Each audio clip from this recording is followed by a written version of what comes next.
Maestro styles, you know we got one. Right back like we left some. We don't duck smoke, we want all of it. So line them up, Trey shot with the blade, you know we sizing it up.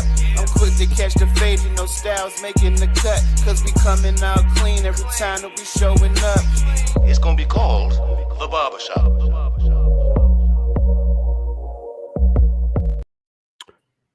Yo, what up, folks? Welcome back. It's a brand new episode of the Barbershop Sports Talk Podcast. We are streaming live on Instagram, Facebook, Twitter, on Twitch, and on YouTube. I'm your boy Trey Frazier, and that's the homie Maestro Styles over there. Yes, sir. Yes, sir. Happy Black History Month, bro. Happy Black History Month, man. Let's celebrate this one because we don't know how many more we're gonna have. Yeah, yes, sir. Yes, sir, man. Other than that, how was the week? Cool, man. I always struggle when you ask me that, man, because it's not when I hear your question, but the week has only been 2 days.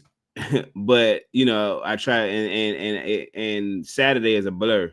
So yeah. Cause see, when I be asking about the week, I'm really talking about since we last spoke been on here. And that shit is a blur a lot of times, bro. I ain't gonna lie to you, man. Mm-hmm. But I am actively trying to finish some projects, and schoolwork is schoolwork, but I'm good. How about you, man? Doing good, man. Same old. Just trying to hang in there, man. But been looking forward to this episode because probably gonna be the full couple hours, man. Bunch of stuff been happening. I do first want to just say to everybody out there that was affected by the plane crash in DC and the plane crash in Philly. Yeah.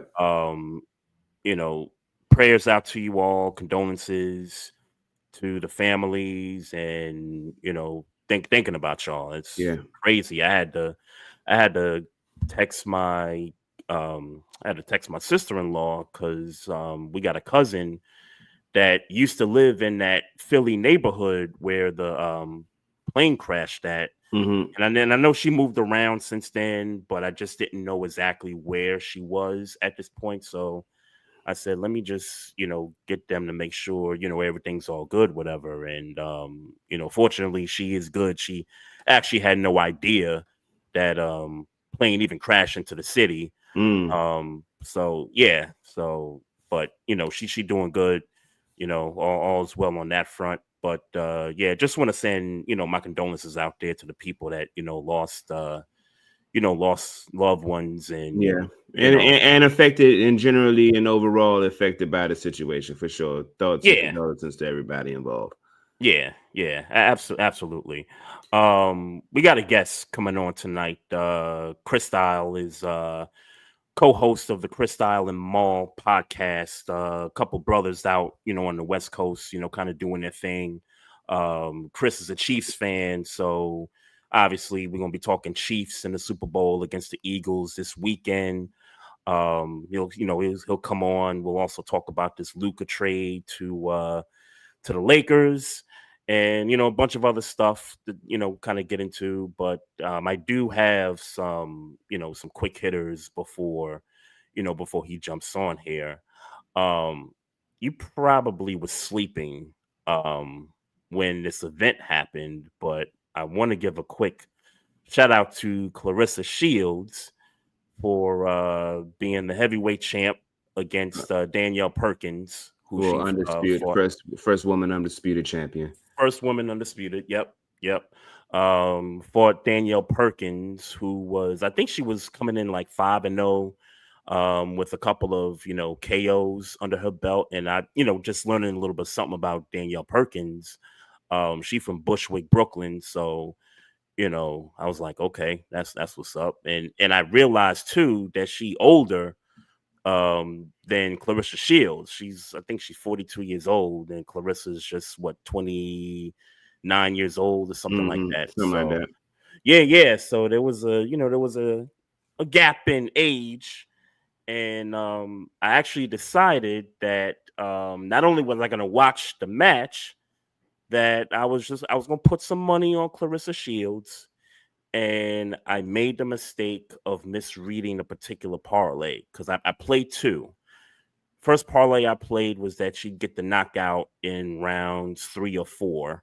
Mm-hmm. And then the second one I played was that she'd win the fight in the 10th round. But I mistakenly misread the 10th round one.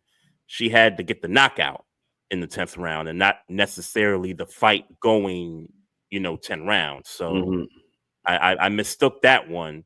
But shout out to her and shout out to Danielle Perkins too.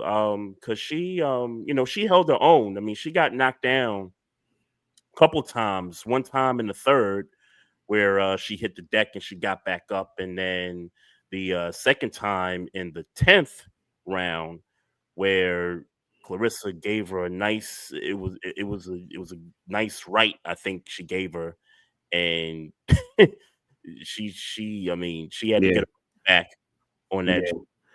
And the fine when you say hold your own, I didn't see the fight, so let me be so maybe you saw something that I didn't see since you made it your business to watch the fight. Yep. What how did she hold her own if she got dropped twice? Well, like I was saying, I didn't know much about Danielle Perkins, so I was doing some research as the fight was about to start.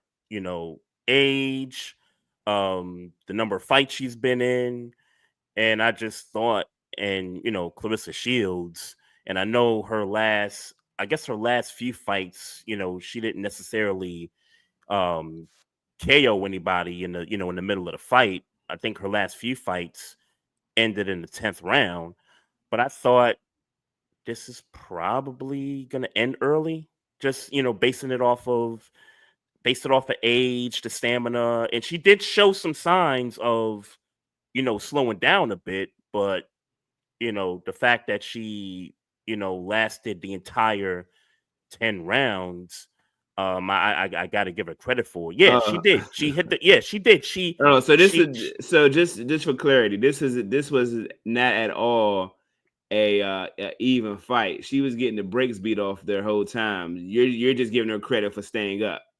Yeah. That's okay, it. Okay. That's it. Okay. That's it. I mean, she got some in. Like that's a very low standard you're holding of this young lady from Brooklyn.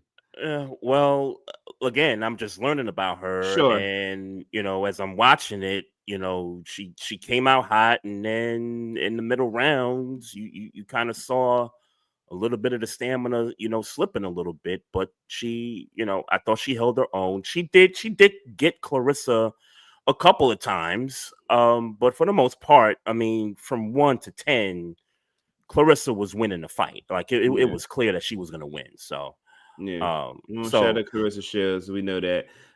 We do. We know she the best in that sport right now. So it ain't no. Yep.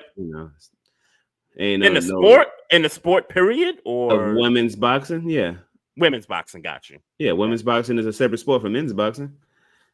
Okay, I thought you were saying in the sport of boxing, period. Well, no, I just wanted you to clarify that. That's all. No. While we on boxing, shout out to Benavidez, who is 30-0. He just won over the weekend as well. Shout out to Stephen Fulton for the Timberland boxing shoes. He came out with, I forget who he beat, and it don't really matter. The fact that it's just that he came out with the shorts and the Tim's outfit for the boxing match. So I felt the need to shout him out while we there. But that's here nor there. We got about 20 minutes to get into some real shit. And the realest thing to me, I'm sure Luka and De'Aaron Fox and those are important things, but we need to get into some real shit. Yeah. We need to talk about freak ass Justin Tucker. Yeah. I'm sure you as a I ain't forget. Like, don't get it twisted. That's why I said this was going to be a 2-hour show. Well, I don't want to, but I know, we Cris Style going to be on that. I know that's probably going to be Super Bowl centric. For sure. Super Bowl NBA, yeah, no for doubt. the most part. So we need to get. I need to know your thoughts on Justin Tucker free case. Hey, look, man. I think I said it throughout the regular season when dude was missing kicks and extra points and all kinds of stuff. He was struggling, cost us a couple games. And I'm like, yo, something going on in this man' personal life. I don't know what is going on with this dude. Um, so so I'm just learning some things about this situation because apparently there's been tweets out there from like 4 or 5 years ago that this stuff was starting to get talked about already with him, as far as him going to the massage parlors and and all that stuff. And folks just kept bringing that stuff back up. And I'm hearing on the radio that there's people that have been talking around town and that, hey, this thing might come up. There's a situation that may arise. Women aren't saying anything about it right this second, but at some point it's going to come up and resurface. Shout out to the Baltimore Banner that produced the story in the paper. I didn't elect to read the story because they always ask to subscribe to the paper, which I'm not going to do. But I was able to learn some stuff from some folks on radio talking, and then get some additional information. But at least from what I can gather, it sounds to me like his wife found out about these allegations that have been talked about with these women in these massage parlors, and that a divorce was imminent, and that could partake in the reason for him not, producing so well this past season. And, that kind of resurfaced itself. So bottom line is this. Look, you take allegations seriously. But if he did all these things and is found to be true, you kick his ass off the team. Wow. Kick him off the team. Like, You think they're gonna do it? You think they're gonna do it? You think they're gonna do it? If the noise gets louder, yes. Hmm. If the noise gets louder, yes. I think. If I'm not, they're going to do it. I heard somewhere that he's on a $17 million contract right now, and he about to extension, he about to get some extra bread that's going to be upward of like $30 million. I don't know about the 30 million. I just know currently he's on the $17 million extension right now. Okay. He is, whether you like it or not, the Hall of Fame kicker, worldly renowned as the best field goal kicker in NFL history. Yeah. You think that the Baltimore Ravens would part ways with that when the Cleveland Browns sit under Deshaun Watson? I'm just asking a question. Yeah, they do. I think because. And look, the Ravens kind of made their bed in a sense that if you go back to the Ray Rice stuff, they tried to, I don't want to say they tried to make the situation go away because they couldn't make it go away. But if you remember that whole thing, the video came out and the contents of the video was different than what was told between both parties. Right. So once the video came out, more outrage came of that, and then they decided they couldn't take the heat no more. I know people were throwing in, well, he had a rough year that year, which I kind of scoff at because I never thought he was on the downside of his career. I mean, Ray Rice was hurt that year. Yeah, like, right. He was hurt that year. Like he would have bounced back in 2014 in my book, and I'm sure many people's view they would have said the same thing. This Justin Tucker thing, and the Ravens have their own, I guess, personal conduct policy thing. I guess they're the only team in the league that has that. So the NFL can do their own investigation, and the Ravens can do their own separate investigation. but we know what it means when a team has their own personal conduct policy. There's little, asterisks to the policy. And to me, one of the asterisks is if you're producing, hey, we'll make it work out, whatever. If you're not producing, then, you're not worth the headache. Yeah, but Justin Tucker, I get that he hasn't had the best year this past year, but I don't think if you had to give him an overall grade, you don't believe Now, that he's not producing. no, I think he just had a down year because of personal stuff that is connected to these allegations. But it's a combination of things. I think if the production isn't there, and if the noise surrounding these allegations start to be louder and louder, then I think the Ravens eventually have to part ways. I think that's what happens if those two things are to be true. What if one or the other? Which one? Like, what if what if he is highly productive but the noise is loud? They probably would keep him, and I would say that just because I don't know how he's going to attack these allegations yet. Now there's talk that he's going to fight it, that he's not going to settle. We'll see what happens as a result of that, but some people say when you settle, it means that there's some form of, guilt there. Yeah, that's what they say. That's what they say. I don't, and I don't believe that. I don't pretend to. I don't necessarily believe that. Yeah, I don't think it's the case with all these, situations. I think it's a case with some. I don't think it's with all. Just generally speaking. But what's the saying? When there's noise, there's fire. Where there's smoke, there's fire. I mean, they talked this stuff happened back in 2012, 2013. Justin Tucker was a rookie kicker in 2012. So, that hold on. That combine that with, so it has been said that the ladies in the report, in the story, don't have any connection to each other. That's what's said in the story. I don't, just take the story as it is. There's no connection between the females. 6 of them came out originally in the story from mid last week. Saturday, I think 3 more came forward. And then I think 1 more came either yesterday or Sunday. So it's a total of 10 women coming forward with these same allegations. I do think something happened.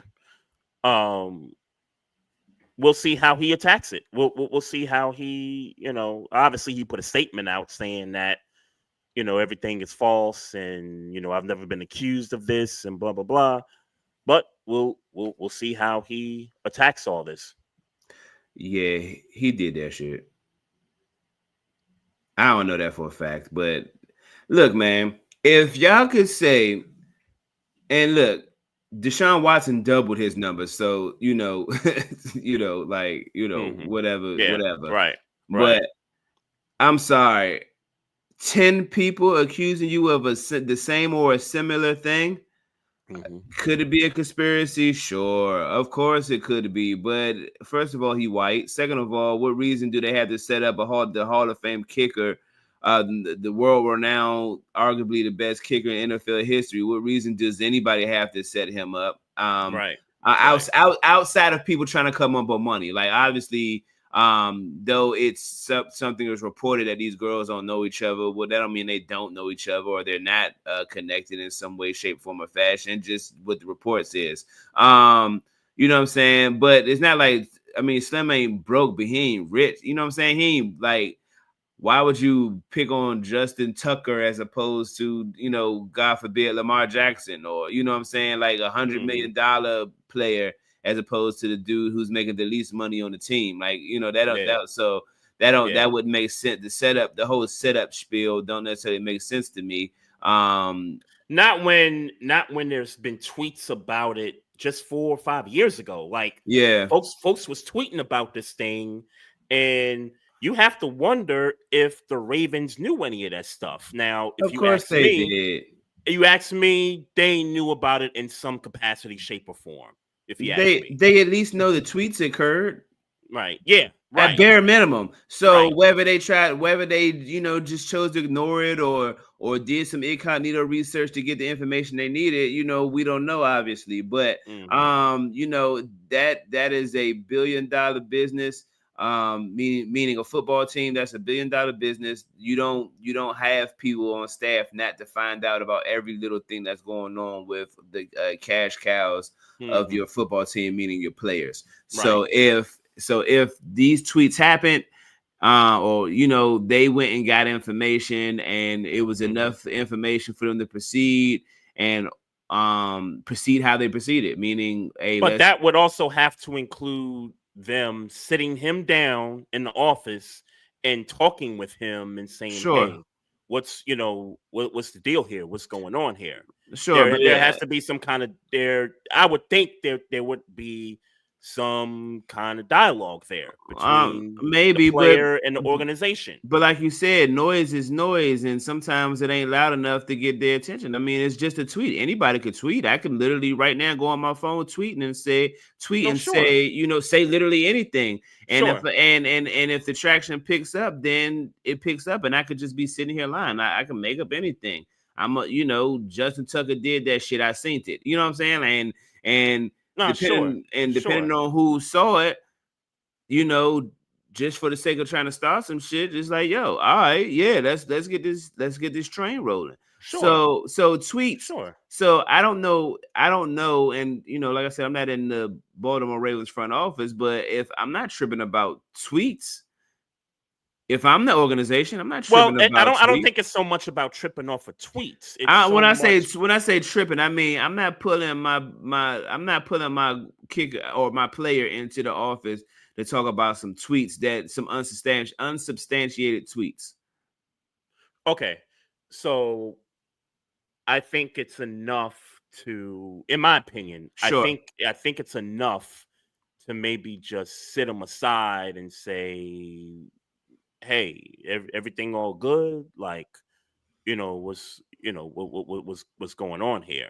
Now, maybe not the first several tweets, but maybe if this stuff keeps resurfacing season by season, then I think you kind of have to sit with him and be like, hey, like, everything all good? Like, what's going on? Talk to us, hey, because if this is something that's gonna surface in a year or two or whatever, we want to be able to get out in front of it. So but for me, the bottom line is that if this is true, if any of these are true, then I don't condone it. He should be kicked off the team, point blank for me. Go ahead. I'm sorry.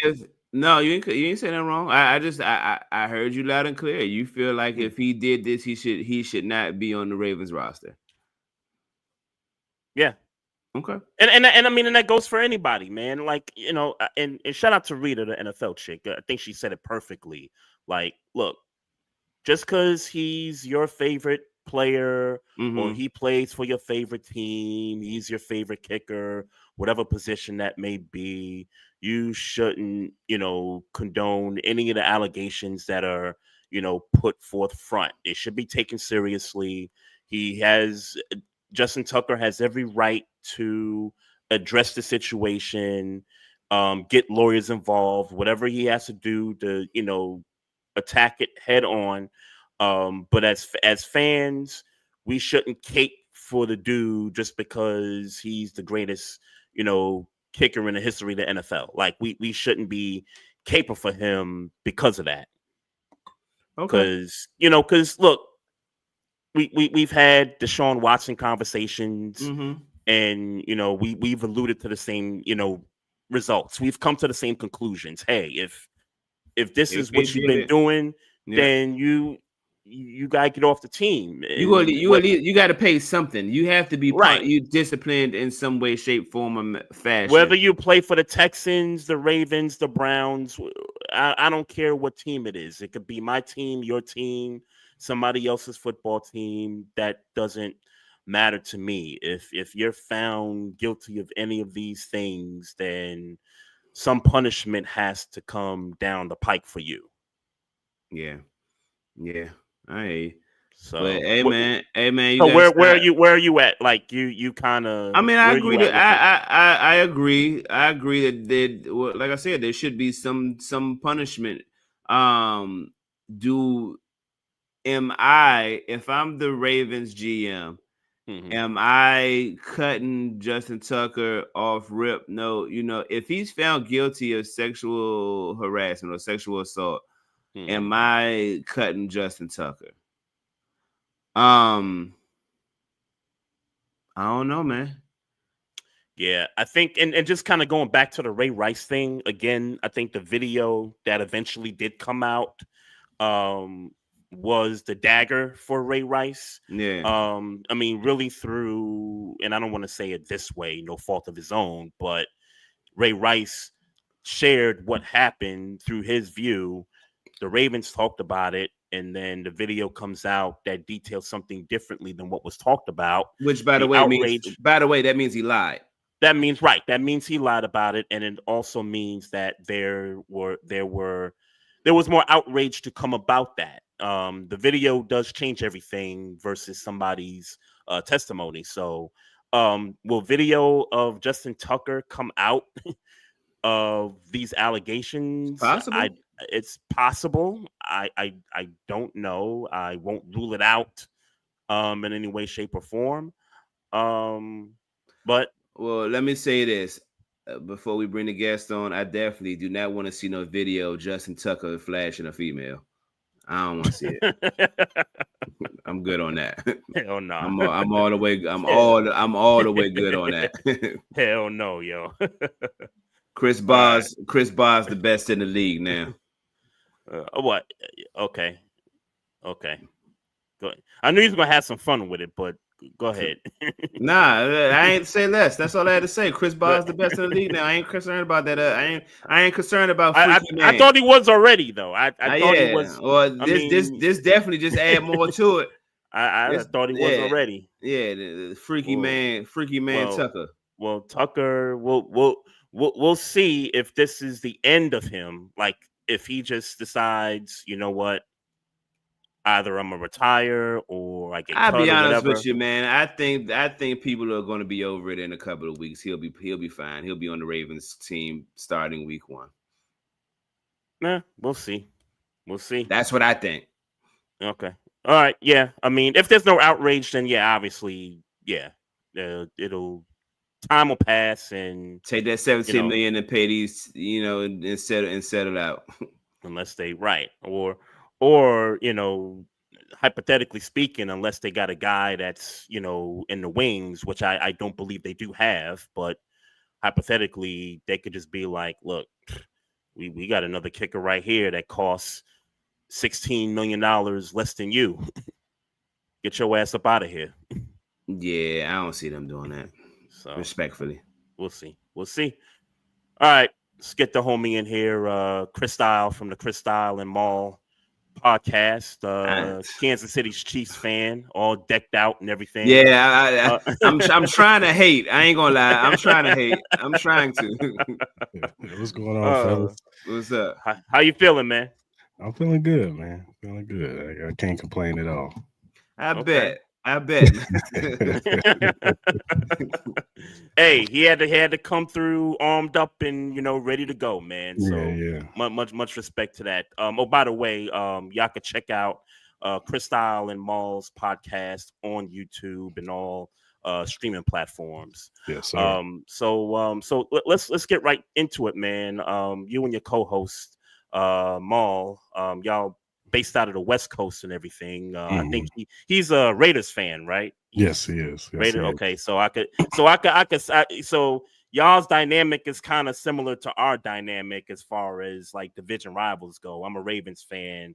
Maestro's a Pittsburgh fan, so Okay. Yeah. you know, we always have these, you know, these bouts, you know, every, you know, 1 or 2 episodes. So, but talk to us about the podcast and how you guys got the show going on the road, and you know, how did that come about? What was the inspiration behind it? Well, I do a Chiefs podcast first. Yeah, I started that like probably 3-4 seasons ago. I started doing my Chiefs podcast, and I have been going on with that for a while. Yeah, But me and Maul actually work at the same casino out here in Vegas, and I used to always just go over in the area that he worked at. We would chop it up, talk about sports and all that. And you know, he's a Raider fan, I'm a Chiefs fan, so we would go back and forth. Yep, but wasn't too much to go back and forth about. But right.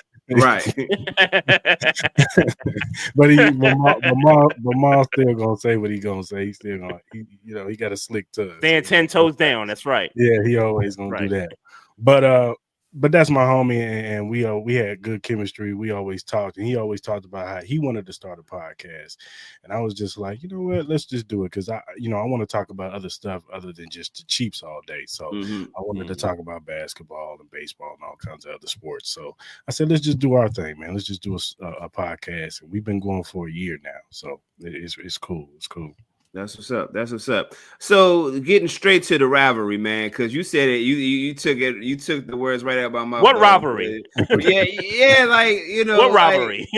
like I am interested in how you view historically the Raiders versus Chiefs rivalry, and B, like, how did Maul come at? I know he ain't necessarily here to answer for himself, but how did he come at you when y'all play in the year? Like, he'd be like, you know, like, what does he say?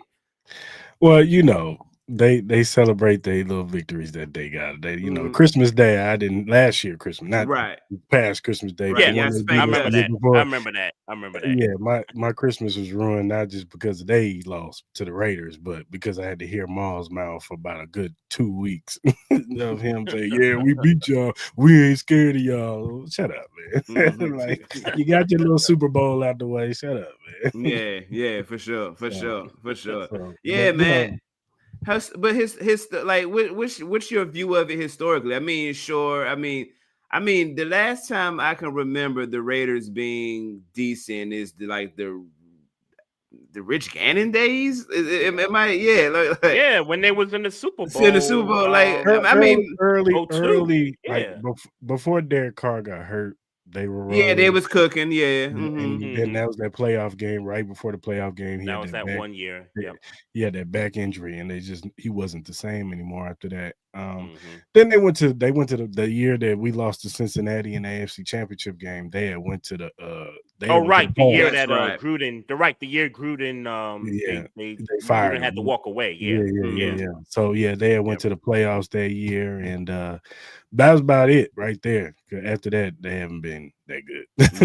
They've been some trash, man. For about 2 decades now. Yeah, it's not good. But historically, you know, I hate them, they hate us, and that's just how it is, man. Like, they have their era of time where they were dominated, or at least beating us. Yeah, and then we have our time where we beat them, and you know, we both equally hate the Broncos the same. So is that the bigger? Is that the bigger rivalry in the division? You think Raiders Chiefs, or what do you think is? I just think it's time. It's like the timing. Like, of course, the late 90s, you had the Elways and you know, the Terrell Davis era, and you know, we had our defenses. We never had the good quarterback to match what Denver had. Like, John Elway was generational, so we couldn't beat them. And then the Peyton Manning era, had to live through that, and you know, them beating us. And we had Alex Smith, and I love Alex Smith, but he wasn't no Peyton Manning. And then finally we get the Patrick Mahomes era, and it's just like, and all I got a homie that's a Denver Bronco fan. He's like, I hate this. I want to wake up from this night.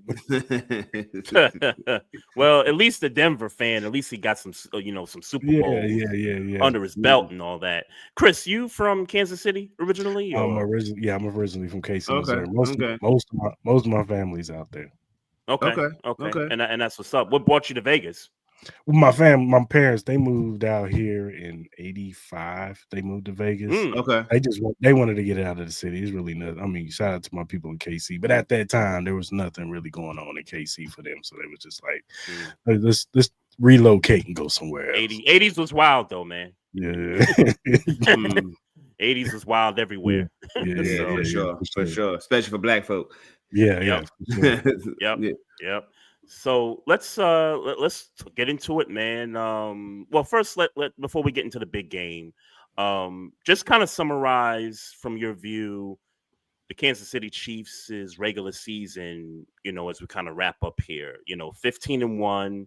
15-2. 15-2. I keep forgetting about that extra game. Close games, like one-score games, and conversations about the refs giving y'all games and all that stuff. Like, summarize the season, for us and from your point of view.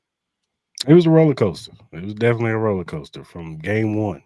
From the toe on the line game. Still can't get over that, man. to the Cincinnati game with the pass interference call, to the Pacheco getting backwards. We were coming into the season thinking that our receiving core was going to be a lot better. We got Hollywood Brown, we getting Rashee Rice, second year in the league. We got Xavier Worthy, first round, who was really good at Texas, so we were excited by him. We get Pacheco healthy, all that stuff. First preseason game, Hollywood Brown is done. He sit down. It's like, okay, all right, cool, whatever. Injuries happen. Then Pacheco gets hurt game 2. Then Rashee Rice, because Patrick Mahomes threw the interception and then tried to tackle somebody and takes Rashee Rice out. So now we're down our wide receiver 1, our wide receiver 2, and we're down our running back 1. And we had to go get Kareem Hunt. Yeah. Nobody thought was coming back to Kansas City. Smart. That was smart, bro. Yeah, it was. I was happy to see him come back, but and it's crazy how you hear the behind the scenes of how this all came fruition was him being at Patrick's wedding and Andy Reid and Kareem Hunt just chopping it up, just talking, saying like, oh, he's changed. He's better. So let's bring him back. You know what I'm saying? And so him coming to the team, and then, like you said, the one-score games, and look, we're gonna get everybody's best. We're gonna get everybody's best. Like you see the Kansas City Chiefs on the schedule.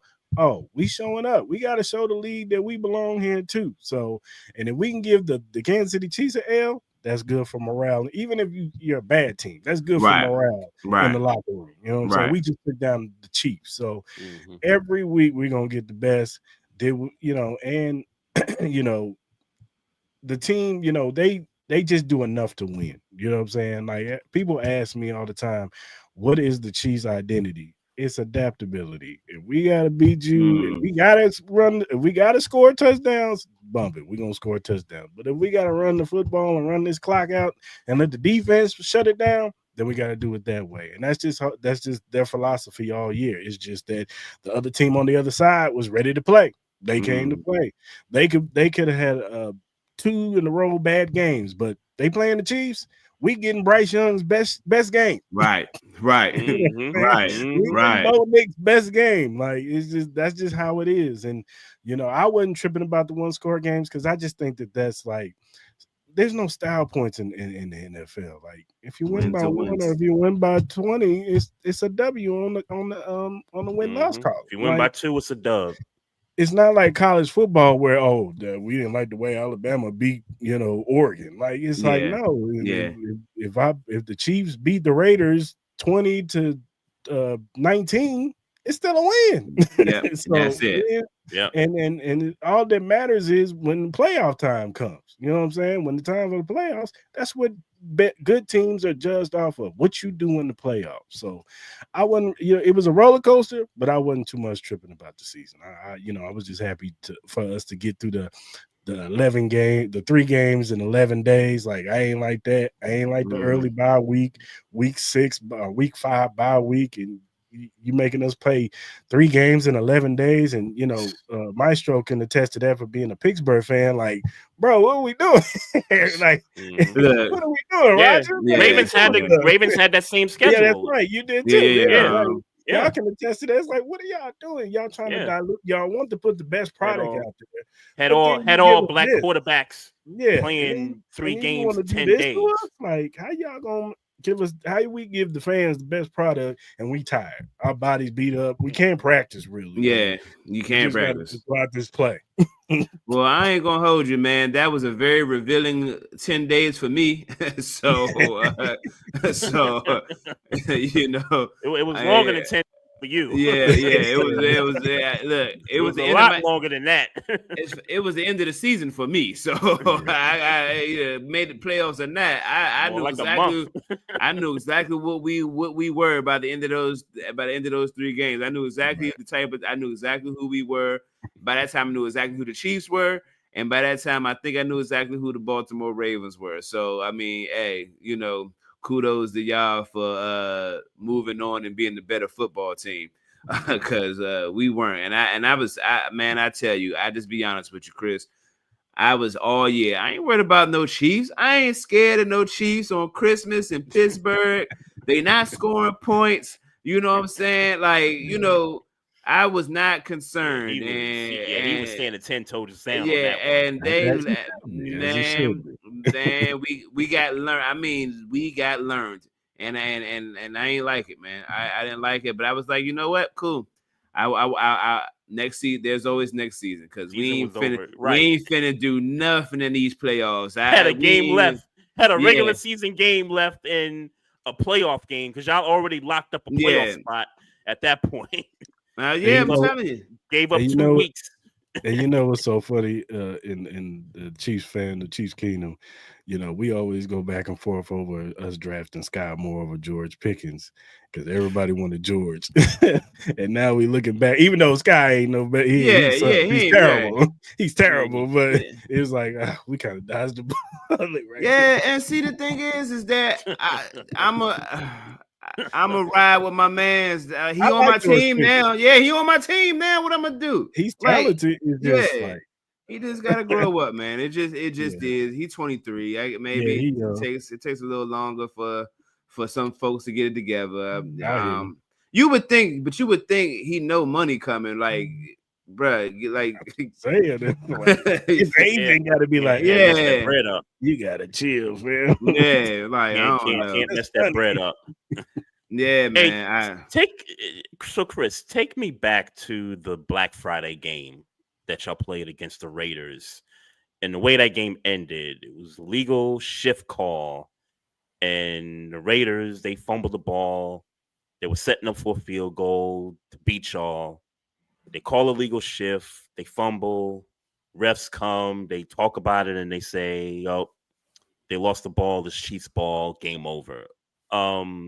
What did you think in that moment? Because I'm thinking a legal shift deads the play, and they could go back and try for run another play. What was your thoughts? Well, before that happened, I thought we had lost. I thought it was over. I thought we had finally lost to the Raiders again. It's gonna be twice in a row. We lose on a holiday to the damn Raiders, and Raiders do Raider things. They lose, and that's basically what I saw. As far as the legal shift, I mean, as far as I know, a legal shift is the players weren't set because that and that was on. I think it was on the center. No, it was on the guard. He tapped the center because he thought that O'Connell was clapping for the ball, but he was really just clapping. But he thought he was clapping for the ball, so he tapped him, and that's when he hiked the ball, and he wasn't ready for it. But the guys weren't set; they were looking like this. They were still trying to get in place. And I guess in a legal shift I don't know if it's a loss or down or whatever. I really don't be knowing the rules of the legal shift, and I ain't never heard of it. But I mean, I know they've been calling it all year. They have been. They've been on it. Yeah, they've been on it all season with the illegal sure thing. But I didn't know. I know he fumbled the football.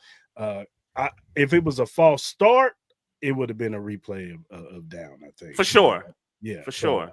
But when it happened, I was just like, wow. It was the same reaction I had when we played Denver and we blocked the field goal. It was just like.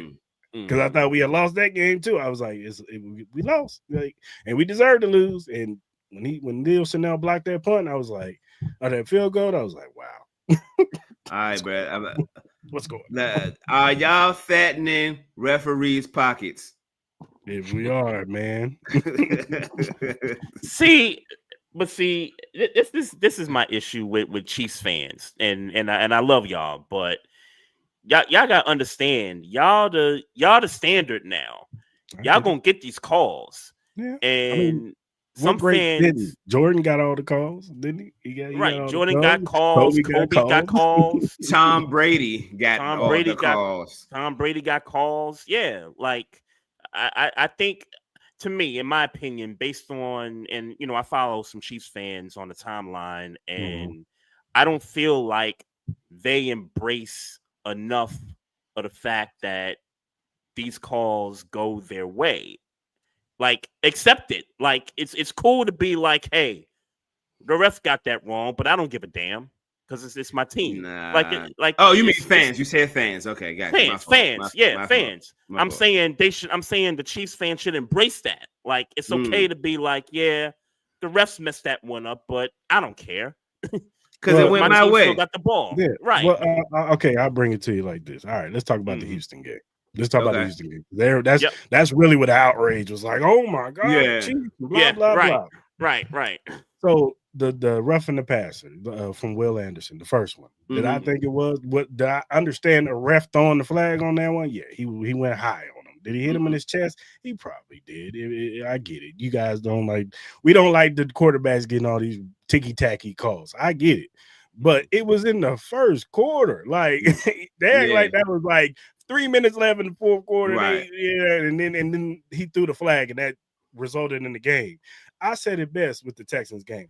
How about not letting CJ Stroud get sacked 8 times, bro? Like, the first play of the game. How about you not allow a run back of what was that? 60-yard run back? Yeah, on special teams. How about that? That not and on that play. How about don't think you helped the fumble? You thought your team recovered it. You run off and celebrate without even looking to see CJ. Samaje Perine is the one who recovered the fumble. He runs over. His coaches is looking at him like, "What the are you doing, bro?" Yeah. And he gets mad, throws his helmet off on the field. And pushes his coach like, what you mad at him for? You did it, bro. Right.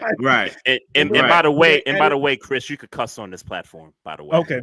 Oh yeah. For some reason, people think they can't cuss on this platform, and we love cussing here. Yeah. Platforms. You know what I'm saying? Nah, man, we ain't popping like that. We ain't got no sponsors or nothing. None of that shit.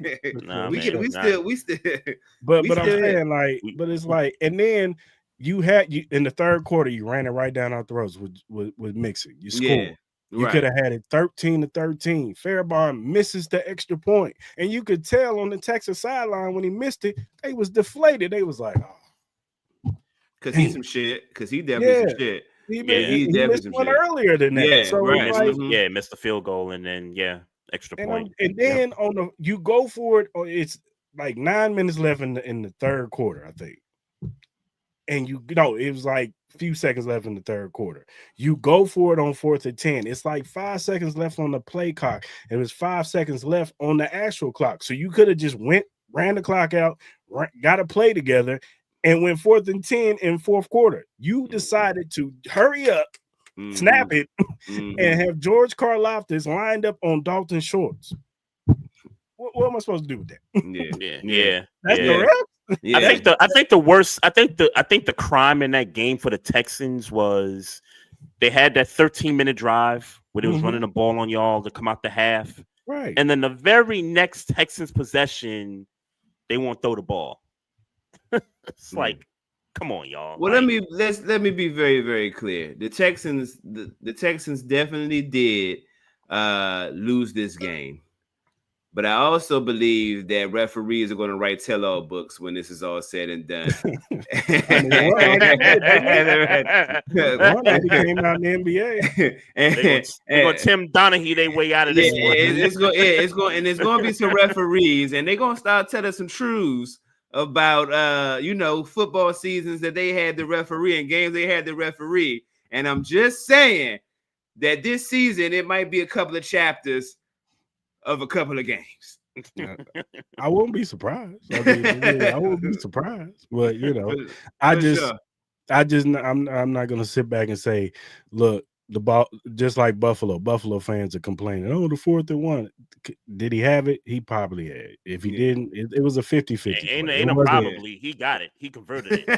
Ain't no probably. See, that's what I'm saying. That's what I'm saying. Hey, it's okay. It's okay as a fan to accept that. Hey, he got it, but the ref messed up. I don't care. My team gets the ball.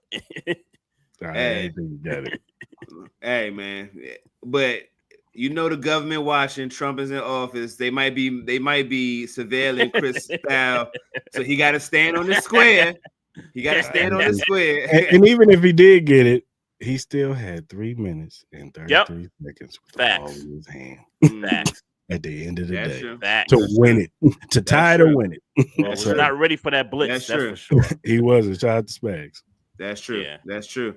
All right, man. I guess we got to talk Super Bowl. You got I got Philly, obviously, and anything interesting so far in the week that you want to talk about? Just how locked in both teams are. Both teams are locked in. Jalen Hurts, he wants revenge, man. You could argue he outplayed Patrick Mahomes the first matchup. I ain't arguing.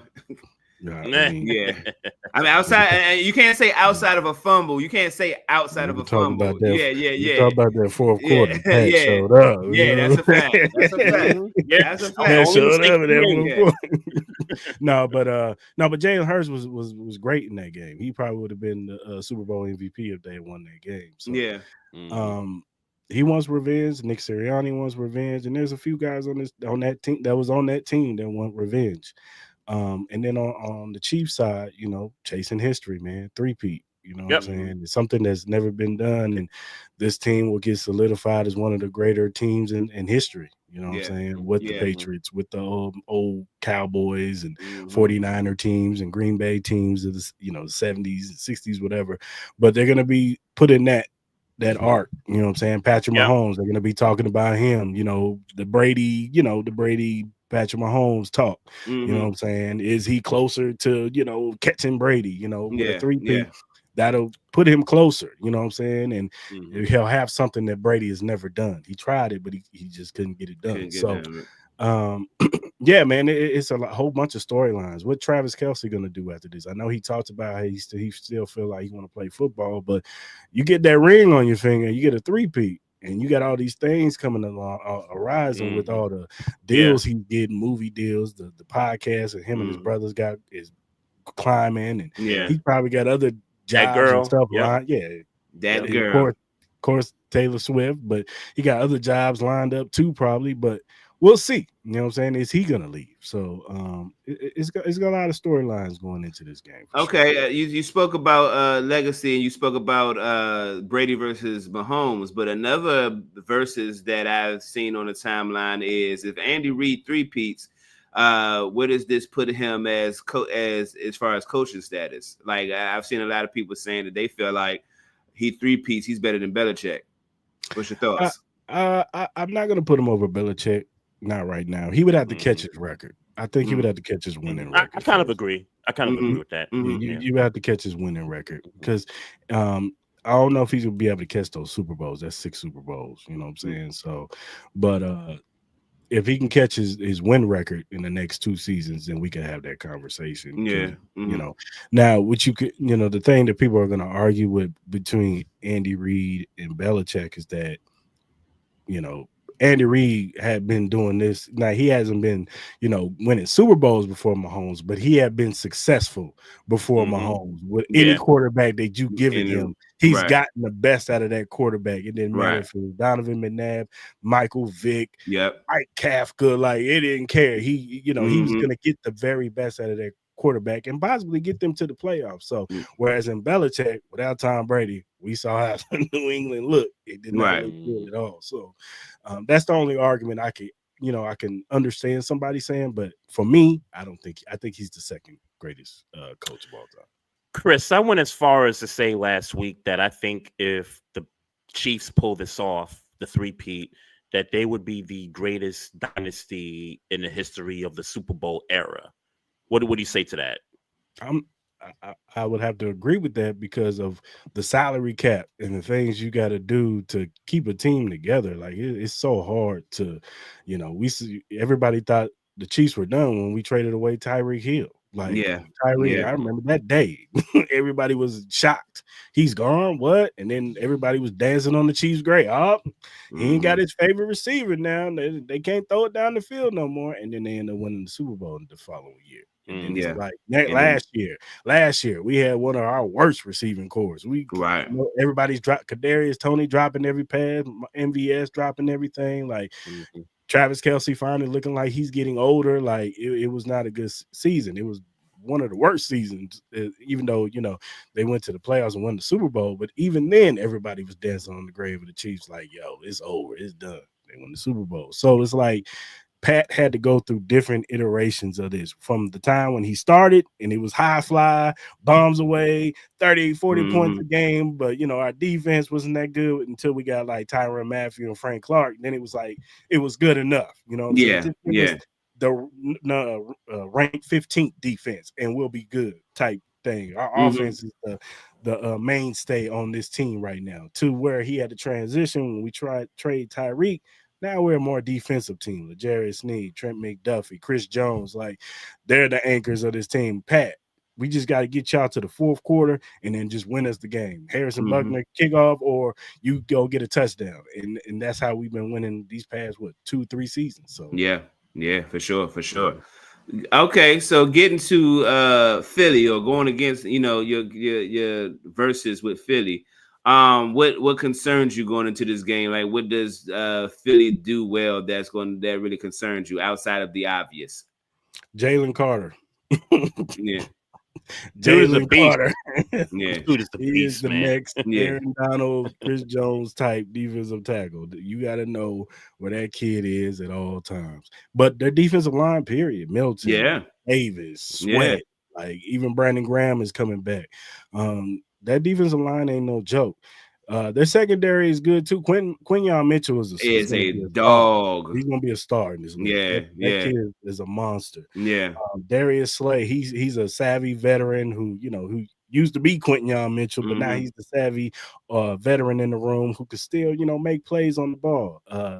What's his name? Cooper DeJean, the other rookie. That white boy gets busy too. Blankenship, like they got a nice secondary, and their front four is nice. Zach Bond is really good too. But their other linebacker, I'm not too concerned with. He was on the 49ers last year when what's his name? Greenlaw had went down. He was the one that was guarding Travis Kelce, and we saw Travis Kelce get off. We saw the week prior to that, Ertz was getting off too. So that bodes well for Travis Kelce to me. But that concerns me, and of course Saquon. I mean, he could take one to the house at any time. He could hit his head on the goalpost from the 2 to the 50, like and take it down. And if he gets that going, that's scary because that's when they start rolling. That's when they start getting momentum. That's when the crowd start going crazy. So those are the level. Those things concern me right there. Their secondary, their front four, and Saquon. So you are not concerned about AJ Brown versus Trent McDuffie when y'all decide y'all want to stop with. So you make a concerted effort to stop the run. That should clearly be your approach going into the game. Do you believe Jalen Hurts got what it takes to throw it up in the air for AJ Brown to get it with Trent McDuffie in the way? I think he has the ability, of course, but I'm gonna take my chances with Trent. I love Trent. Trent is an all-pro, so I'm always gonna root for Trent. Trent is, I could argue he's a top 5 corner in this league. Yeah, for certain. I said top 3, but yeah. I mean, if you want to say 3, that's cool too. But I'll say 5 just to be fair. You know what I'm saying? But I think he can hold his own over there with AJ. AJ gonna get his. Like he could argue he's a top 5 wide receiver. Right. So, I mean, them dudes are going to battle. It's going to be a hard battle. I'm not going to sit here and act like, oh, Trent McDuffie's going to hold him to 2 yards. No, he probably get by 70, 80, maybe even 100 yards. So, because they're going to move him around. Devontae Smith is more of what I'm scared because the other corner, and I like Jalen Watson. I think Jalen Watson is actually good. him against Devontae Devontae Smith. Smith. It's just like, Yeah. that's speed. That's fair. That's it. fair. That's fair. That's And fair. How would you? Goddard scares me too, because we do not know Mm. how to cover tight ends to save our lives. That middle of the field scares me to death. Goddard, he might. If you bet, go put whatever over receiving yards on Dallas Goddard, because he gonna get hit. Yeah. I was gonna ask you, how do you feel about your defense overall? Because when I think about some of the great defenses, 2000 Ravens, 02 Bucks, Seahawks had a great defense when they won the Super Steelers. Bowl. Cut it out. Okay, sure. Sure. Cut Just to make you feel better. 2010 Steelers, cut it out. Don't keep doing that. Say less, bro. You got it with the 08. Right. Now, well, how do you feel about your defense? Because those defenses I just named, I don't necessarily put in the same category as those defenses, but it's just something about y'all's defense. It's like when y'all need to make plays, y'all make the right plays. How would you describe it?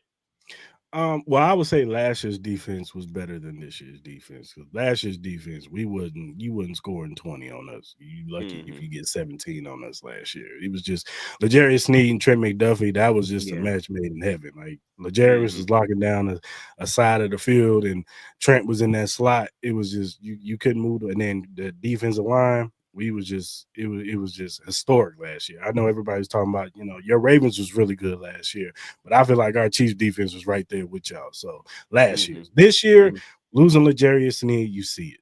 Yeah. You know what I'm saying? Now I like Jalen Watson. I think Jalen Watson has actually played really well. It's the third and fourth corner that's not good. And Ozzie Johnson and Joshua Williams, they have a lot. They leave a lot to be desired. So and then our safeties in coverage, not that good. Now, we had issues in the middle of the season rushing the passer. We weren't getting to the passer like we usually do. But when we got Charles Omenihu back, that's when our defensive line started showing up. That's when, George Karlaftis started playing a lot better because Charles Omenihu is probably the only outside of Cris that can, beat his one-on-one matchups. So, right.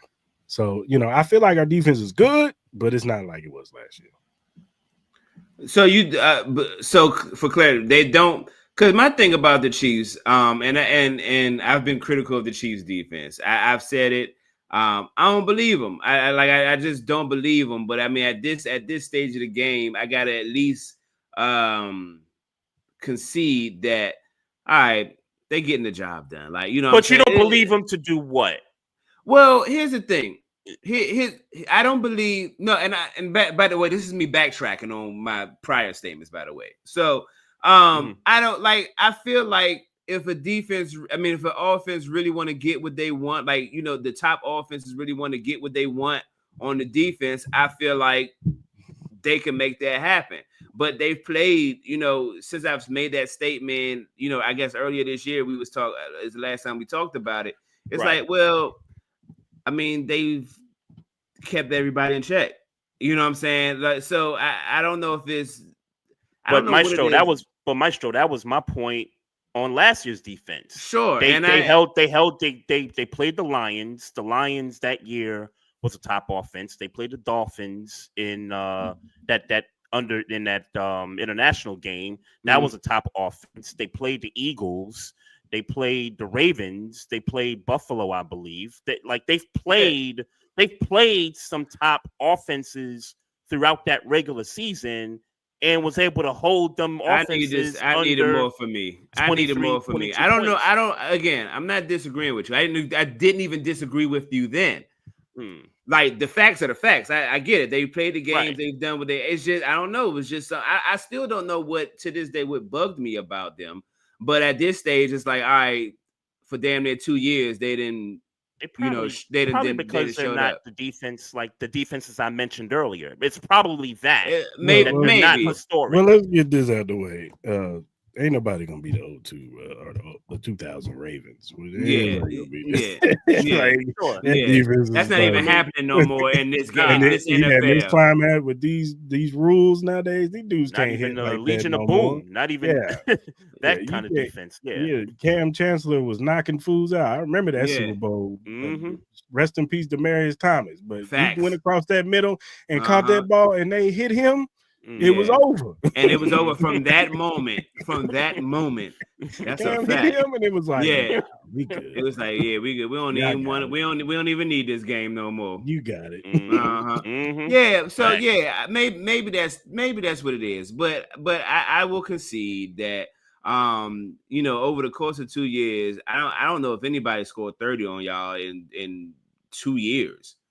Didn't Buffalo do it in the regular season matchup? Yeah, they did. Okay.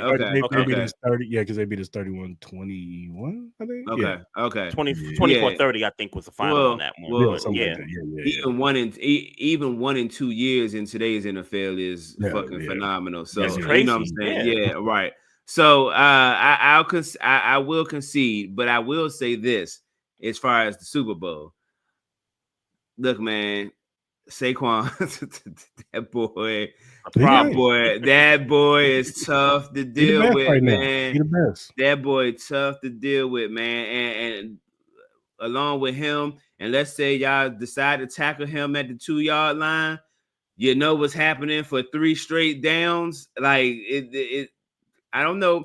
And I guess I'm asking you, how do you stop this damn brotherly shove, man?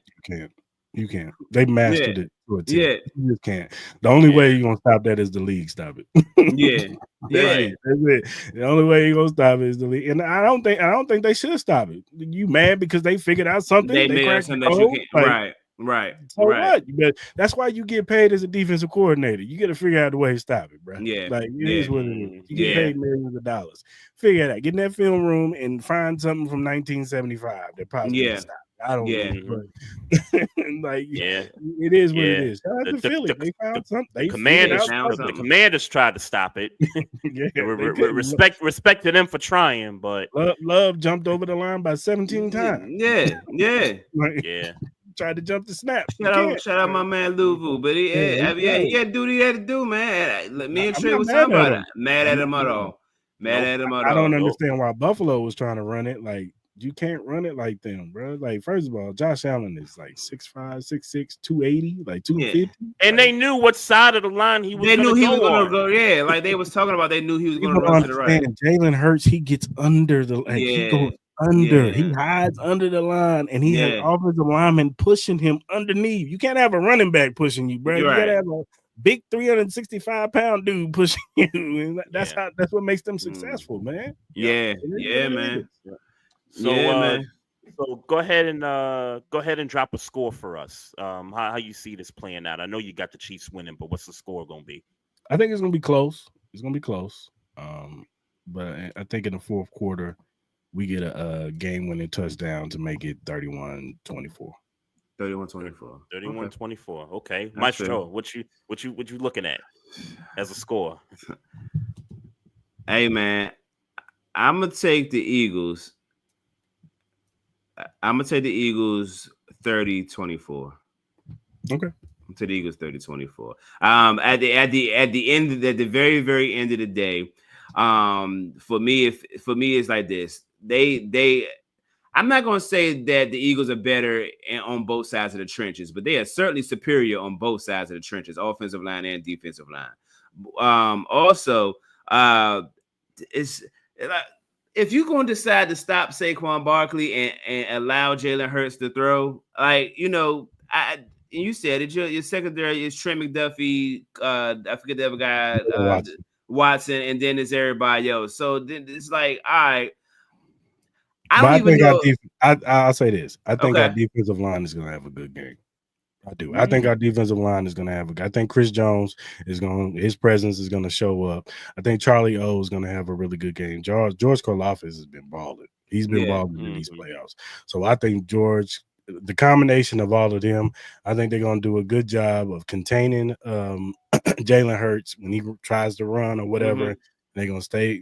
I think Spags is gonna because the numbers show when you blitz him, you don't play too good. And then if you take away Jalen Hurts' first read, he holds the ball a lot. That's true. A lot. That's true. I think that's gonna run into some sacks.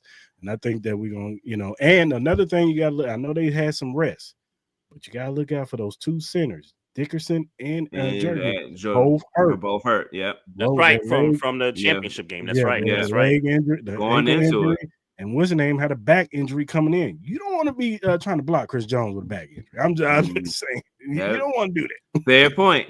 Fair point. You don't want to do that, man. I just think that's what they're gonna do. Now, like I said, Jalen Carter, he can wreck the game. He can. If they put him over Caliendo, because I love Joe Tooney, and ever since they kicked him out to left tackle, our line has played 10 times better. But I am scared that they're going to be like, that is a matchup I like. Even though Jalen Carter likes to rush from the right side, they might put him on that left. They're going to roam him around. They're going to move him around a little bit. Put him over Caliendo, and it's going to be like, and he going to pull it, and he poking eyes out. You're going to have to leave Samaje Perine up in there. Yeah. Kareem Hunt in there to block. Man, Saquon Barkley, I think Saquon Barkley is going to get that Super Bowl MVP, man. That's just what I think. I think this is just his year. Is that kind of special, the kind of ball he's playing. Me and Trey talked about how we regret that they kept him from getting that record in the regular season because he definitely, we feel, would have gotten it. Yeah. You know what I'm saying? I just think that I don't think anybody gonna have an answer for him. And it showed against the Commanders. It showed against the Rams. They ain't gonna have no answer, man. I don't think anybody gonna have an answer for him this season. Not this season. I may have had an answer. I think the thing about Saquon is what makes him special is that he can have 3 bad quarters and he'll just in the fourth quarter just take 1 for 50. Like his numbers look like, damn, he had 125 yards, and it's like about 3 of them quarters, about 30. But that one, and 9 times out of 10, that 50 yard is a touchdown. More times than it ain't. More times than it ain't. It's a touchdown. Go ahead, Trey. I was just gonna say, and not that I've watched a lot of Chiefs games this season, but I don't recall where y'all have had to deal with a lot of, running backs getting to the second level of y'all defense. Like we've been pretty good against that run this season. Yeah, that was one of our better areas. Last year we was terrible. This year we've been better against the run. Now these past few games, I didn't like some of the runs. Like James Cook was killing us in the third quarter. I don't know what it is about the third quarter. Yeah, Joe Mixon had a game against like y'all for a little bit there. In the third quarters, I don't know what it is, but these running backs just wake up and start running down our throats. I don't know if it's just Spags, letting up. I don't know, but they've been running all over us in these past few games. But I think Spags is gonna tighten that up. You know what I'm saying? Yeah. With that being said, though, 27-21, I'm gonna go Eagles here. It's a hard pick. I think in my brain something tells me the Chiefs are gonna find a way to pull it out. Yeah. They're gonna find a way somehow, some way to pull it out. But my heart tells me I think the Eagles win 27-21 on a A.J. Brown fourth quarter touchdown to win the game. I'm not mad at that. Last Chiefs question that don't really got nothing to do with the Super Bowl, but is kind of relevant. Myles Garrett requests a trade, and I saw Hold on, we ain't getting Miles. Look, I know.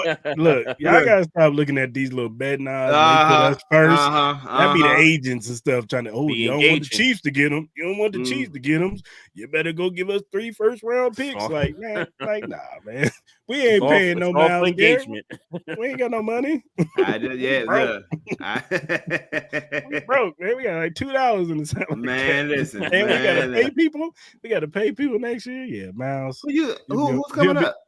He'll be shoot. We got to pay our guard, Trey Smith. We might have to pay Nick Bolton. I don't know if they might give Trent McDuffie a deal. Who else? Joe Tooney might need a re-up. Like they might re-up Pat. Like especially if they get a 3-peat. You think Pat ain't gonna be like, hey, yeah, I think I need to be the highest paid quarterback this year. right, Yeah, for real. right. Even though he usually like, you know, I want to leave some money on the table because he learned the Tom Brady philosophy. Like, man, I ain't trying to take all the money. I got to put a team around me. Like, so, we got some people we got to pay next year. So we ain't getting no Myles Garrett. Our next defensive end is coming straight through the draft. Oh man, Trey, what's up, man? Y'all think y'all might try to get Myles Garrett? You know what? You know my rule, man. When it comes to division rivals and guys on the trade block, I don't never expect division rivals to trade with another division rival unless the deal is so sweet to pass up on. Look, I'm a Knicks fan, and I never thought in a million years that the Knicks and the Nets would make a trade with each other until they traded for Mikal Bridges in the offseason. Yeah. So look, I mean, it can happen. Anything can happen. I just don't see it with Myles Garrett. I think Washington. Yeah, I was just gonna say Commanders, Me Detroit. too. I mentioned Detroit as a possibility. Them too. But they probably gonna be strapped with assets. Detroit is, but Washington got money, like third best cap right now. Washington got money. If that is going to be a problem. Yeah, it is. Another place I could see him going is Chicago because they got money too. I can see that. They got money too, and they got they got new management, they got a coach and everything, and they still got players. Like I mean, they had a bad year, but they still got some guys on that team. So, if I'm Buffalo, I'm trying to figure something out. If I'm Buffalo, I'm trying to figure Von Miller, bye Von Miller. Well, easily, he's gone anyway. I think he's gone anyway. He's gone. I agree with that. Yeah, Buffalo for certain. Like, cause look, man, Josh Allen ain't going. He only getting older, man. He only getting older. Facts. Yeah, and he's sick and tired of losing to us. So they man, we got to get Myles Garrett or something. Stop Patrick Mahomes or something. Damn. And speaking of losing, Myles Garrett is tired of losing. Like, you know what I mean? So I don't blame him for wanting to ask for a trade. Yeah, they definitely in a bad spot. They're definitely in a bad spot. You got Deshaun Watson. He probably not playing next season because of the Achilles I don't thing. think so. Re-injured himself, so he's probably done. His career is probably over. I don't see him.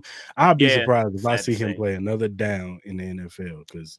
Man, he just and you're just hearing bad stuff. Him and Stefanski really was never on the same page. He didn't want to run the plays of Stefanski. He want to run the same stuff that he ran with the Texans, and it's just bad over there, man. They got the number 2 pick. If I'm a quarterback, I don't want to go there. Cam Ward, Shador. I'm like, hell no. I ain't trying to go no damn Cleveland. Nah, I'm good. No. They better trade back. They need all the help they can get. They need all the trade back. Because but the thing is that like I feel like if they had a good quarterback, like a stable quarterback, they would be a decent team. They just got talent. They just talent. Yeah. That quarterback, over there, it's so dysfunctional. It's so and look. Thank you, because my team going through something. It's nice to be able to pick up a win here and there against, when we need it. But jeez, Louise, they're bad. They're not good. But of course, that wasn't the surprising trade talk of the week.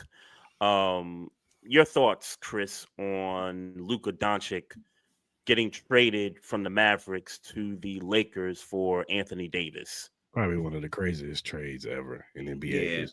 And not just because of who got traded, how it got done. Like you got Rob Pelinka, who's cool with I forgot the GM's name. Nico Harrison. Yeah, Nico Harrison. I know they're really cool because they used to work with each other. So that phone call, and for the Dallas Mavericks to be the one to call, it wasn't like the Lakers was like, "Hey man, what you want to give up for Luka?" It was like, "Hey man, y'all want Luka?" And it was like, "Man, stop playing. No, for real. You want Luka? For real?" And then to hear that it was multiple first round picks and some other players that was supposed to be included in this trade. And then Rob Pelinka said, "Hey man, Luka, he kind of a lemon. Like, he kind of injury and he overweight and how about you just give us, a first round? We give you Anthony Davis and a pig and whatever, and you just give us Luka. It was just like, yeah, sure, why not? And it was like, what? And everybody looking at this trade like, what? Yeah, like, yeah. Everybody on the timeline like, is this real? Because the way I heard about it, I just got through watching the Benavidez and Morale fight, Right. Mm-hmm. and after that was done, I just looked. Somebody in the group chat was like, "Yeah, the Lakers just traded for Luka," and I'm like, "What? For real?" And so I'm looking up the timeline and see if it's real. So I go straight to Sharms because Sharms got all the he right. all the news. Yep. He get all the news, and he even had to say, "Yes, it's real." That's the first thing I saw. Yes, it's real, and this is the details. And it was like, and my boy Maul, he's a Laker fan. Maul's a Laker fan. Yeah. So he's texting me like, this got to be fake. Yo, Sharm's got to be hacked, like, because he, y'all had to pull up an emergency podcast episode. He hit me like, we doing an emergency pod right now. We ain't never done no emergency pod. We man, right now. I was like, all right, man, give me a second. Hold on, give me a second. Like, so yeah, he was his mind. He's still like, I can't believe this happened. So yeah, it was crazy. One of the so Maestro, where was you? Like, what was going on with you? You know what I was doing, nigga. I was asleep. I just happened to wake up. And check. You take your middle of the night piss, and then you check your phone. And I said, "Oh, I saw reactions to Trey. Like Bleacher Report or something was reporting on my joint." I'm like, all right, cool. Nah, let me just make sure. So I do the same thing. Go check Twitter. Like, oh shit, these motherfuckers traded Luka for Anthony Davis. Right. I said, cool. I can't process this right now. Let me go back to bed.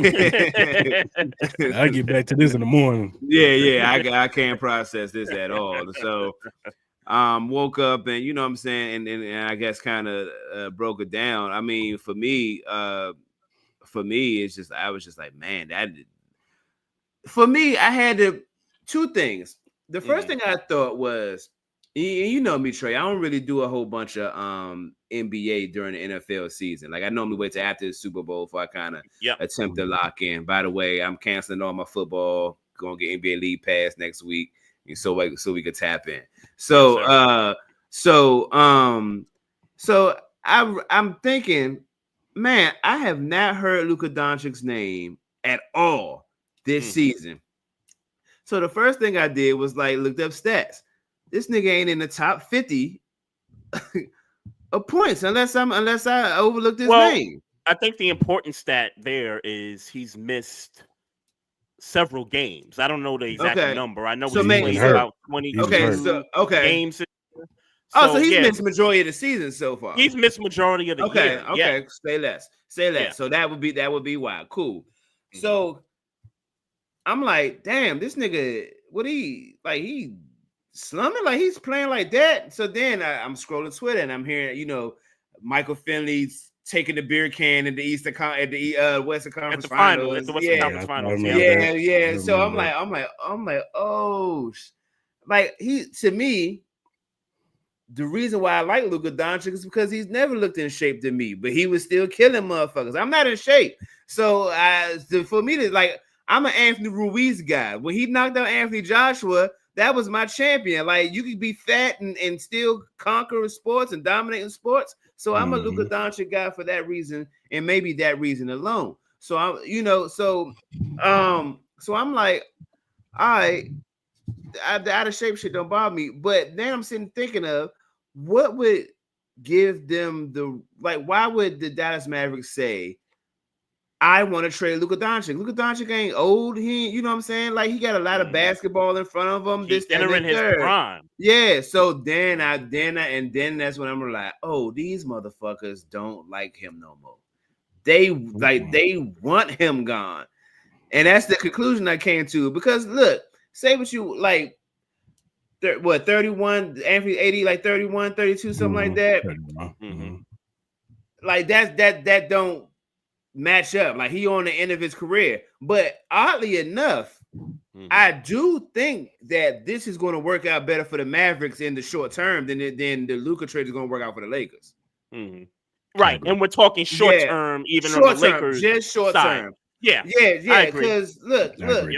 LeBron James want to handle and Luka want to handle like that. That's gonna be a shit show. I don't know who's going to give up the ball. Who they could That's share. gonna be They interesting. could share. Sure, of course they could share. But nah, I'm LeBron.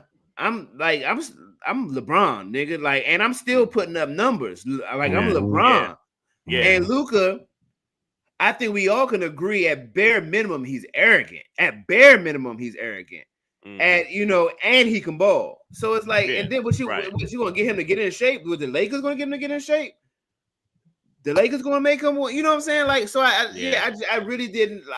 The Mavs really have an issue with Luka, and they wanted him out of there because you essentially traded your franchise player for a non-franchise player. That point blank and period. I smell a damn rat. Let me tell you, I was watching Knicks Lakers Saturday night, and of course LeBron had to show himself off at the Garden, and we lost by a few points. So, I'm about to, call it a night, whatever. And like Chris said, you in so many of these, group chats and stuff with the fellas and everything.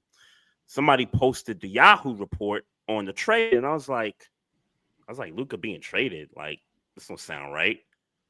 Went and turned on Sports Center.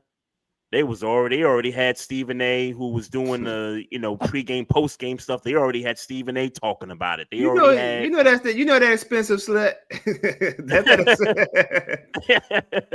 They already had Kendrick Perkins talking about the trade and all this stuff. And I'm like, wait, they just traded a generational talent to of all teams, the Lakers. Like you know how I feel about the Lakers, Maestro. Like they get everybody. They get Shaq and Kobe and Wilt and Magic and Kareem. Like they LeBron, get all LeBron, right? Like they get all these guys just when you think the Lakers are about to go into their doldrums for the next several years. Well, here's a superstar. Like something about it, man. And I had to do a little bit of research, right? So I was learning that Mark Cuban sold majority of his stake of the Mavericks. Yep. This new group owns, majority stake. Now he still has some like minority stake into it, but he don't call the shots no more like he once did. So, so that to me got to me thinking, well, if Cuban is still a majority owner, he doesn't make no way in hell he makes this move. Not to that team anyway. He doesn't make this move. Yeah. So I thought about it from that angle as well. As far as the fit goes, I'm sure Kyrie Irving is happy about having Anthony Davis on the team because now it's Kyrie's team now. Like Kyrie's the dude that's going to be handling the ball, making the clutch shots, getting Anthony Davis involved and all that stuff. That sounds cool. I don't know that they're a finals contender this year. I think they are. I think they're better. They're better, especially defensively. Now that you got Anthony Davis. No, that's true. That's true. I'm thinking about Anthony Davis is playing power forward. He hasn't been able to play power forward. I know, right? In a break. Remember, before he got traded, he asked, "We need a center. We need a center." Like, Okay, you gonna get you a center on another team. And not only you got Derek Lively, you got Gafford coming off the bench.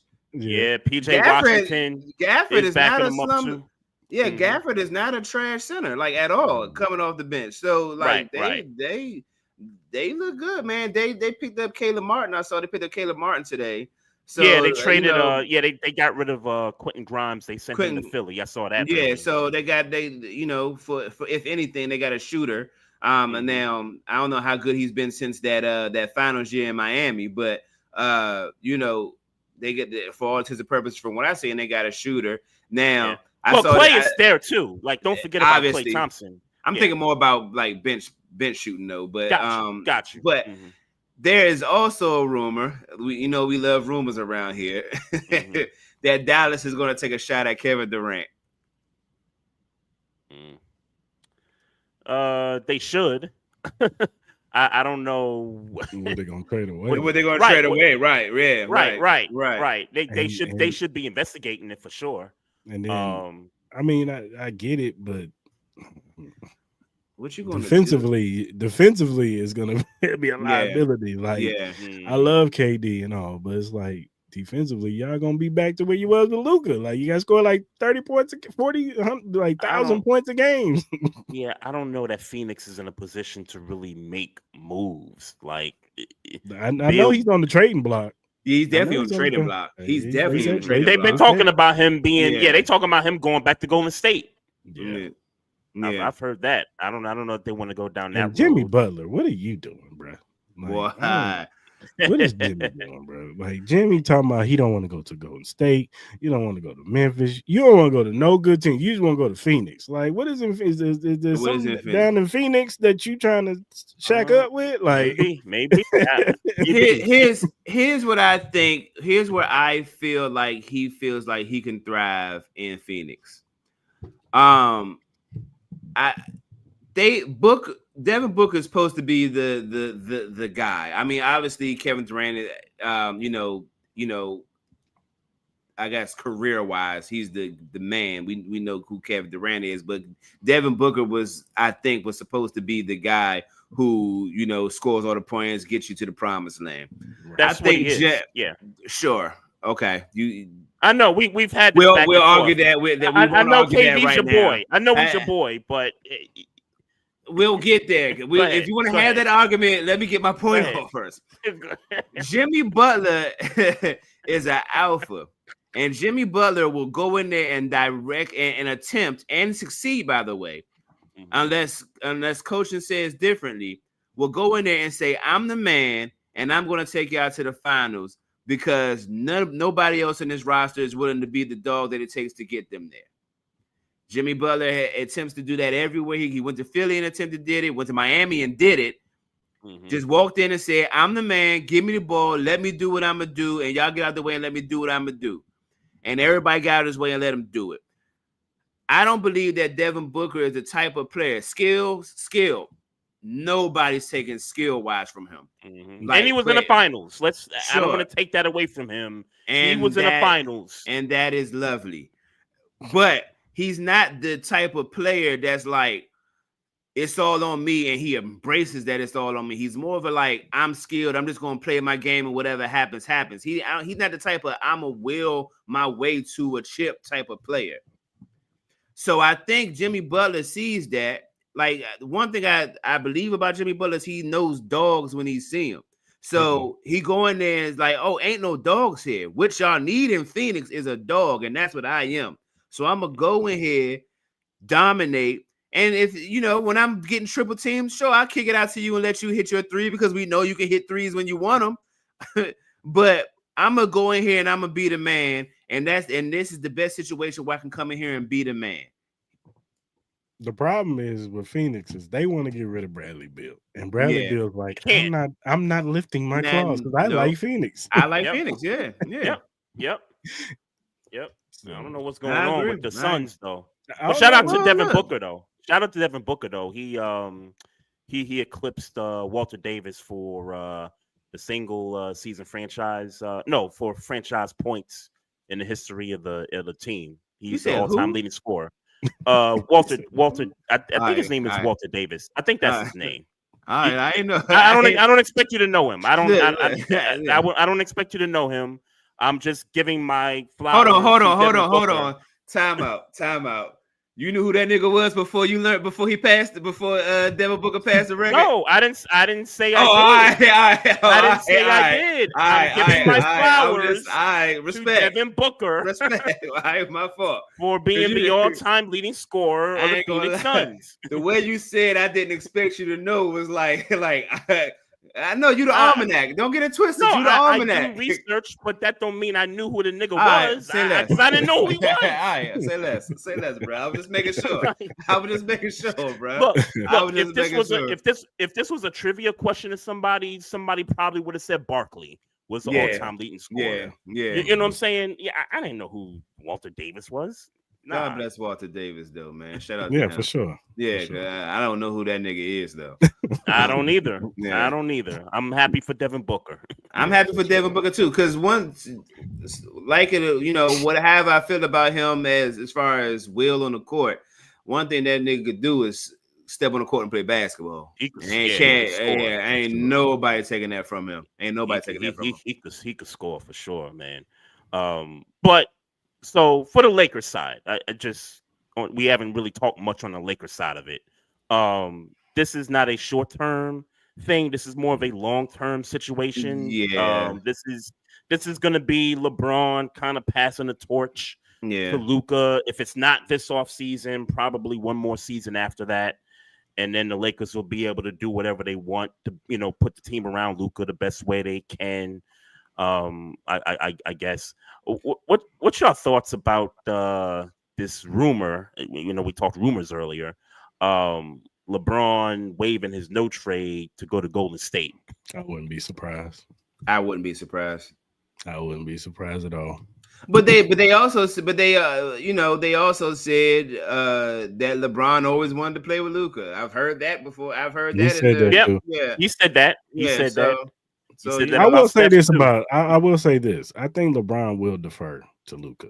I know they both need the ball in their hands, but I think LeBron has no problem deferring to Luka and letting him get the shot off, get the clutch to shot off. I think he could play. I know Luka needs the ball in his hands, so I think LeBron can offset that. I think he could play on the wing, and when he need it, what I'm saying, he'll shoot his shots or whatever, but he'll let Luka do his thing.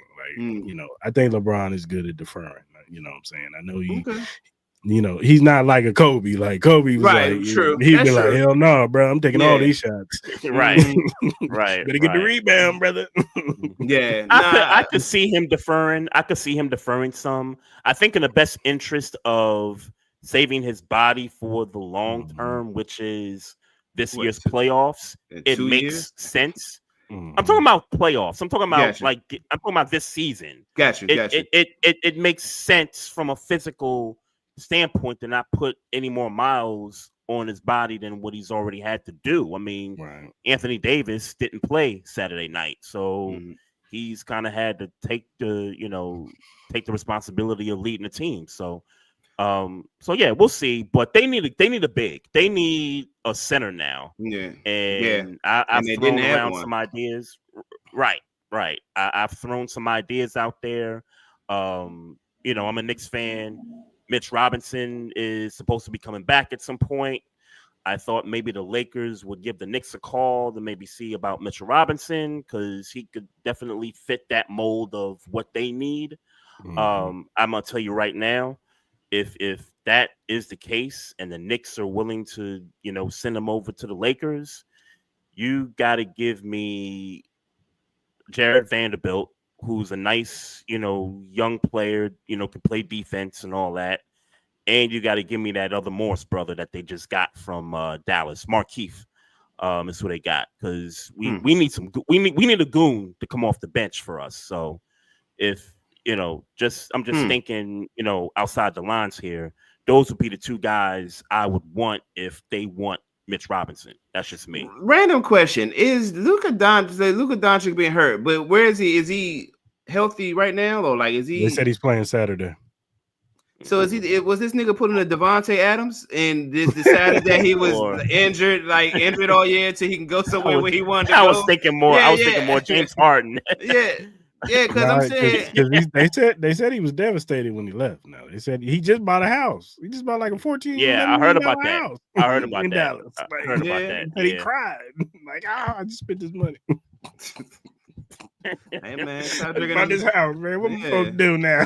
Stop drinking them beers, man. Sell it to the Mavericks. Right, stop drinking them damn beers, man. You were drinking them damn beers, getting overweight. Maybe you'd have saw this coming. Damn, man. He saw Zion over there. He's like, man, I can do it too. Oh man. I can do it too. So, what do you think this does for the Lakers, though? This year, because look, we got to be honest. This ain't a championship team. No. With Luka, this ain't a championship team. No. What are we doing? What are we doing? And I don't think it's going to take Luka but 3, 4, maybe 5 games to realize this ain't a championship team and go back to his overweight, not getting in shape. You know what I'm saying? Like what? Like what? Look, he in LA now. Like, look, yeah, right. If they get a center, if they get the other person they talked about possibly getting from the Pacers, Miles Turner. Now, if Miles Turner, okay. Now, okay, Miles Turner moves the needle. I ain't gonna hold you though. Mitch Robinson don't move the needle. Well, I don't think they need a needle mover. I think they got 2 needle movers already on the Lakers. What you mean in Luka? But at center though, like you need at center. You need they need defense. That's what they need. They just need somebody who could block shots and get rebounds. Right, Mitchell Robinson can do that. You don't need an offensive center. You don't need an offensive. I don't think you need a dominant offensive center. I think you need somebody that's going. What you think? What you think Mitchell going to give you? 10. That's it. I think that's all. You think that's good enough? That's good. Yeah, okay. That's all you need from him. Okay. That's all you need from him. You need that nigga to block shots, get offensive boards, get the putbacks. That's all you need from a center. Does Mitchell Robinson with Luka and LeBron make are they competitive? They are competitive, yes. Like you put them up there with whoever you consider the top of the West right now? I put them Thunder, I put them in the top. Thunder, Nuggets, Grizzlies. Yeah, I put them up there. Yeah. With those teams for sure. Okay. Okay. Shit. And don't forget, they didn't have to get rid of Reeves also. Let's not forget about that. Reeves, he's been cooking lately too. Yeah. So that's gonna be the interesting thing, how he fits in the equation with a Luka having to have the ball in his hands. Like because they're initially the same player. Luka's just 10 times better. Just better, right. Right. Better. Yeah. Better white boy, yeah. So it's just like what do you do? Do you trade Austin Reeves now? Like get a center? Like, I don't know. Somebody will ask for him. I know that. Yeah. Somebody will ask for Austin Reeves. People been asking for him. Especially with this trade, man, for sure, bro. Yeah. Okay. Yeah. De'Aaron Fox to the Spurs. That's nice. Love it. We talked about and I know we talked about that earlier in the year. And Wemby's a cheat code, man. He's just he's ridiculous, man. Yeah. When I saw the dude do a sham god in the post, I was like, it's over. Yeah. How do you go back to the bench and be like, Coach, what do you want me to do? What do you want me to do with that? Right. Yeah. Man, just cross me in the post. Nobody does. Right. Nobody does that. He was on oop to himself, man. What do you want me to do, man? And he's none you can do about it. None you could do about it, bro. And he shot a 3 in my face, man. What they need? What else they need? I mean, look, Spurs is. I mean, we ain't talking about the Spurs. Going to the finals this year, nothing. But no. But De'Aaron Fox, obviously, and the crazy part is they didn't have to trade none of those young guys that they on there. They still got some young talent over there. Yeah, Castle and Vassell and they could trade some of them dudes and get some more guys. So CP3 still there. Yeah, they didn't have to give up nobody. How is it time for CP3 to go on and retire? It's over. Yeah. He trying to get that. He trying to get that ring. Trying to get a ring, man. Yeah, he's not gonna happen. His best chance was when he was supposed to get traded to the Lakers, and they vetoed that trade. That was his best chance. That was his best chance. Yeah. Well, his best chance was with the Phoenix Suns because they was in the finals that year with him until the Greek Freak became the Greek Freak. So yeah, for sure. I heard that old boy tried to fight Chris Paul the other day. Who? Greek Freak? Giannis. Oh yeah. We tried to fight him, man. Hey, did you see his IG story? Giannis. Oh, he had to show off the Finals MVP trophy and the NBA Finals trophy just to get back at CP3. Yeah, I'm not going to talk no more shit about because my criticism on Giannis a couple of years ago is like, bro, you doing too much and not have won a championship by now. But he got his chip, so I ain't going to talk no shit about him. But so I still criticize him from time to time, especially these last few years. They ain't been back to a conference finals since they won the finals. Yeah.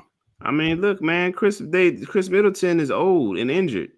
Yeah, I get it. Maybe just injured. Maybe not that old, but shit, he's 32, 33. Yeah, he old. Yeah, but I say he old in now. basketball years, he old. Yeah, for sure. Yeah. Oh, that's another trade rumor. It involves your team, Maestro. Middleton for Kyle Kuzma is what I'm hearing. I don't give a damn about my team right now, bro. I ain't gonna hold you, bro.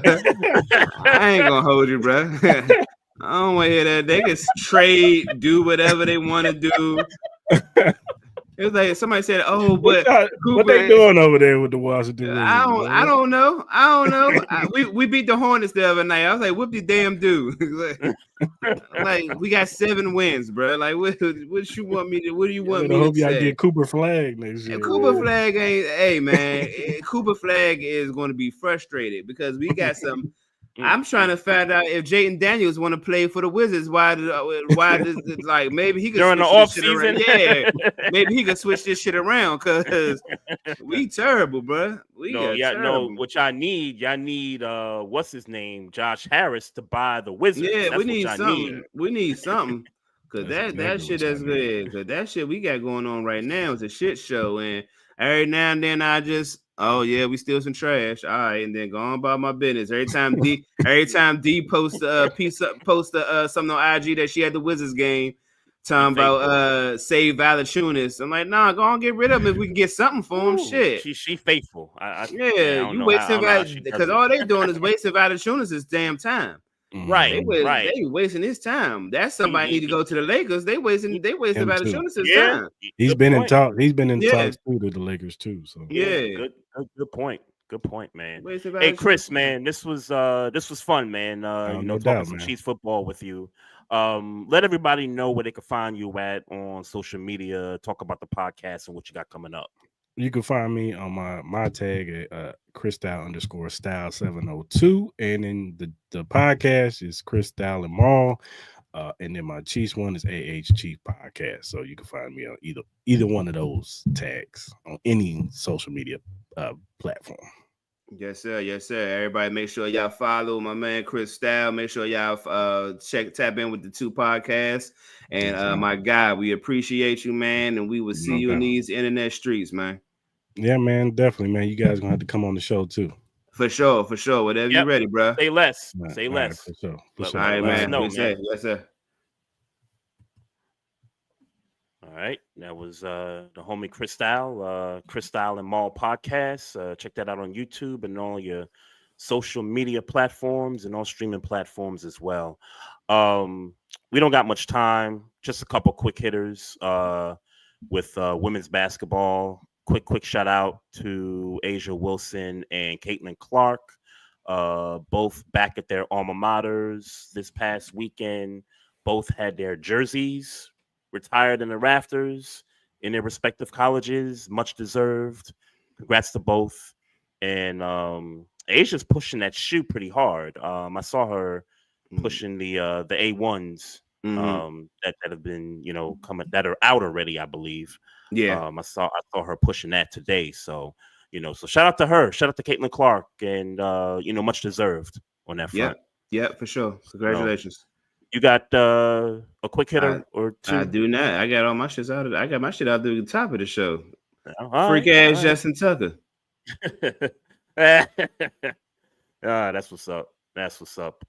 Shout out Doechii for winning the Grammy. Yeah. Shout out to Kendrick for sweeping the Grammys in all his categories. Yeah. Good stuff there. For sure. Beyonce. Shout out to her winning the Country Music Album Award, I believe it was. And don't ever disrespect a legend like Babyface. Yeah, that was crazy. I don't give a fuck about no Chapel Roan, whoever Slim name is. That was crazy. I don't even know who that is, honestly. I don't even know who they were referencing. I don't give a fuck about them. You don't disrespect Babyface. I just saw them was like, yo, we need to talk to this guy. Like, what?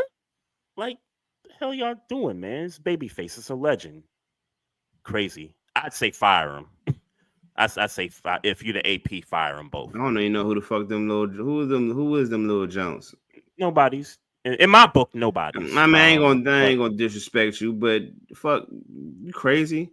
Let's edit. Nah, you crazy? And look, that might be more on the AP because the AP is supposed to let because he probably know. But on more to be honest with you, Trey, they probably teach those people to go get the hotter interview as opposed to the legendary interview.